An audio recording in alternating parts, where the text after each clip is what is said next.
আসসালামু আলাইকুম সবাই। আজকে ভাপা পিঠা বানাবো, মিনি ভাপা পিঠা। আমার হাতে পিঠা জিনিসটা কেন জানি একদম হয় না, জানি না কেন। তো আমি এটা নিজে নিজে একটু আবিষ্কার করেছি। এখানে কতগুলো সিলিকনের কাপ কেক হোল্ডার নিয়েছি। আমি এটার মধ্যে একটু তেল ব্রাশ করে নিব। লাগছে আপনার গুড়, লাগছে আপনার নারকেল, আর একটু পাউডার মিল্ক। আজকে আমি করবো এটা মাইক্রোওভেনে অ্যান্ড এয়ার ফ্রায়ারে। মানুষ যেভাবে বানায় ওরকম করে না, মানে খুবই সহজে কীভাবে করা যায় সেটাই চেষ্টা করবো আজকে। একটু ঘি নিয়ে ব্রাশ করে দিব এগুলোর ভিতরে। আপনার তেলও দিতে পারেন, বাটার দিতে পারেন, কোনো ম্যাটার না।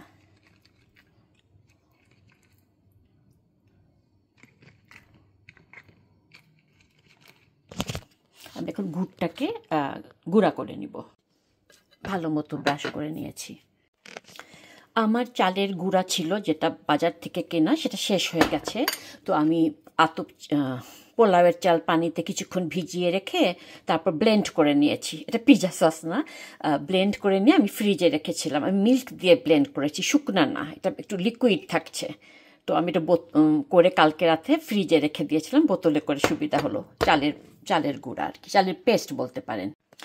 তো আমি এখানে সামান্য ঘি দিয়েছি আর 2 চামচ পাউডার মিল্ক দিব। আর লবণ তো একটু দিতে হবে, স্বাদ মতো লবণ। সরি বলতে ভুলে গেছি, সামান্য একটু বেকিং পাউডারও দিয়েছি। তো এই হলো সিম্পলভাবে করা। এটার মধ্যে নারকেল আর গুড় নিয়ে নিয়েছি। এখন শুধু যতটুকুন দিতে চান, অল্প দিতে চান বা বেশি দিতে চান, 2-3টা লেয়ার করতে পারেন। It's totally up to you. একটু নারকেল দিয়ে, একটু গুড় দিয়ে, উপরে আপনি আরেকটা লেয়ার করতে পারেন যদি চান। এইভাবে আমি সবগুলো ভরে নিচ্ছি। ওকে, এয়ার ফ্রাই এভাবে বসিয়ে দিলাম। 5 মিনিটের মতন দিয়ে দেখি কতখানি হয়। হাই স্পিডেই 400-এ দিলাম। আচ্ছা, 10 মিনিট দিই, মাঝখানে একবার খুলে দেখবো কেমন হয়। পুরা 10 মিনিটই করলাম। উপরে একটু পোড়া পোড়া হলে ভালো লাগে তাই। এই যে উল্টায় বের করে নেওয়ার পরে এমন মোল্ড আউট করছি।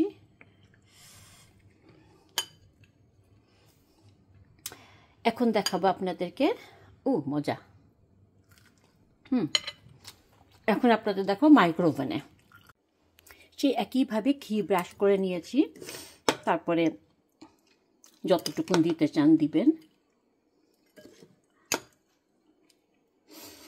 আমি এই ঘি আর এটা নারকেলটা একসাথে করে ফেলেছি।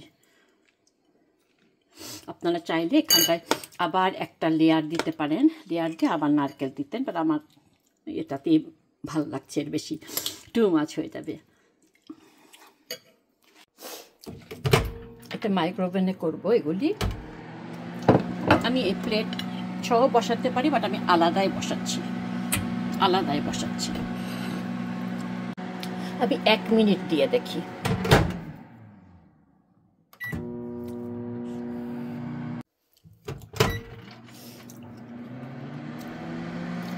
আরো 30 সেকেন্ড দিই।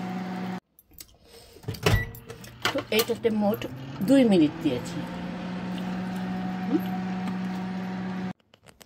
আচ্ছা, মাইক্রোওভেনেরটা উপরে খালি পোড়া পোড়া হয়নি, যেমন এই এয়ার ফ্রাইটা হয়েছে।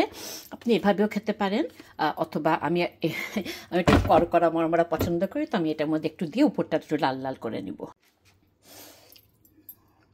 নামাই নিচ্ছি। একদম একই রকম হয়েছে। যেটা করতে আপনার মন চায় সেটা করতে পারেন। মনে রাখবেন, এই ভাপা পিঠা দেখে হাসার কিছু নেই। এটা হচ্ছে তাদের জন্য যারা একদম পিঠা বানাতে পারেন না, অথবা বাইরে কাজ করেন, সময় করতে পারে না, তাদের জন্য এটা। নতুন আনাড়িদের জন্য, হুইচ ইজ আমার মতো। বাট খেতে কিন্তু টেস্ট ভালো হয়েছে, মাশাল্লাহ। তো পরে আসবো আবার অন্য কোনো সাবজেক্ট নিয়ে। ভালো থাকুন সবাই, আল্লাহ হাফেজ।